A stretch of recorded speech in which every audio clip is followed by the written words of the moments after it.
Mesias harus menderita dan bangkit dari antara orang mati pada hari yang ketiga. Pembacaan dari Injil Suci menurut Lukas. Dua murid yang dalam perjalanan ke Emmaus ditemui oleh Yesus yang bangkit, segera kembali ke Yerusalem. Mereka menceritakan kepada saudara-saudara apa yang telah terjadi di tengah jalan dan bagaimana mereka mengenali Yesus pada waktu ia memecah-mecahkan roti. Sementara mereka bercakap-cakap tentang hal itu, Yesus tiba-tiba berdiri di tengah-tengah mereka dan berkata, "Damai sejahtera bagi kamu." Mereka terkejut dan takut, karena menyangka bahwa mereka melihat hantu. Akan tetapi Yesus berkata kepada mereka, "Mengapa kamu terkejut? Dan apa sebabnya timbul keraguan-raguan di dalam hatimu? Lihatlah tangan dan kakiku. Aku sendirilah ini. Rabalah aku dan lihatlah, karena hantu kan tidak ada daging dan tulangnya, seperti yang kamu lihat ada padaku." Sambil berkata demikian, ia memperlihatkan tangan dan kakinya kepada mereka. Dan ketika mereka belum juga percaya karena girang dan masih heran, berkatalah Yesus kepada mereka, "Adakah padamu makanan di sini?" Lalu mereka memberikan kepadanya sepotong ikan goreng. Ia mengambilnya dan memakannya di depan mata mereka. Yesus berkata kepada mereka, "Inilah perkataan yang telah kukatakan kepadamu ketika aku masih bersama-sama dengan kamu, yakni bahwa harus digenapi semua yang ada tertulis tentang aku dalam kitab Taurat Musa, kitab Nabi-Nabi, dan kitab Mazmur." Lalu Yesus membuka pikiran mereka sehingga mereka mengerti kitab suci. Katanya kepada mereka, "Ada tertulis demikian, Mesias harus menderita dan bangkit dari antara orang mati pada hari yang ketiga.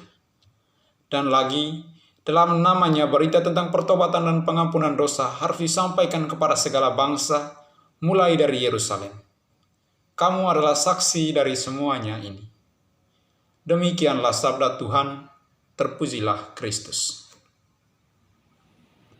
Sahabat Verbum Domini yang terkasih dalam Kristus Tuhan, jumpa lagi dalam serial 21 April 2022. Nah, biasanya setelah kita selesai merayakan perayaan Paskah, kita keluar dengan satu kebiasaan, itu sering memberikan salam kepada orang-orang terdekat. Biasanya berupa pelukan atau jabatan tangan, atau bahkan juga melalui media sosial berupa postingan yang berseliweran di dalam FB, WhatsApp, ataupun Instagram.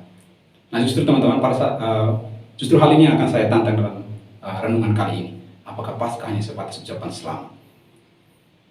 Atau selesai perayaan Paskah, hidup kita biasa-biasa kok, kembali kepada situasi normal, kita mulai kembali rutinitas yang biasa, dan rupanya Paskah tidak memberikan sesuatu yang baru kepada kita. Ini pertanyaan bagi kita, apakah ada spirit Paskah untuk kita sekalian? Teman-teman, ternyata Yesus juga mengalami hal yang sama ya. Setelah selesai kebangkitan Yesus, justru para murid tetap tidak mengenal siapa Yesus sebenarnya. Buktinya apa? Dalam bacaan tadi, para murid masih ketakutan. Lalu bacaan kemarin, dua murid dalam perjalanan ke Emmaus hanya mengenal Yesus saat hampir perpisahan di tengah perjumpaan mereka dalam perjalanan itu. Dan kedua orang ini kembali kepada teman-teman mereka yang masih bersembunyi dalam ruangan yang tertutup, memberitahukan bahwa kami telah melihat Tuhan. Tapi justru tepat pada saat yang sama Yesus menampakkan diri, ada yang mengatakan bahwa dia hantu.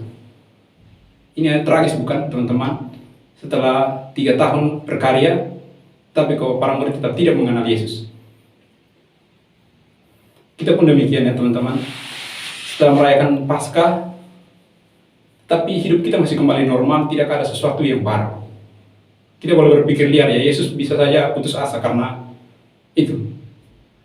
Murid-muridnya tetap tidak mengenal dia. Tetapi apa yang dibuat Yesus? Ternyata logika kita berbeda dengan logika kasih Yesus. Ternyata kasih Kristus tidak terbatas pada salib. Setelah kebangkitan, Yesus masih menemani para murid untuk berjalan secara perlahan tapi pasti untuk menuntun mereka kepada pengalaman akan kebangkitan Kristus. Kita pun ketika menghadapi situasi yang sama menyadari bahwa ternyata Paskah tidak memberikan sesuatu yang luar biasa bagi kita. Kita tetap percaya bahwa Yesus tetap menemani kita berjalan secara pelan tapi pasti untuk tiba pada pengalaman akan kebangkitan Kristus. Saya kira teman-teman sekian dulu renungan singkat ini. Sampai jumpa di lain waktu.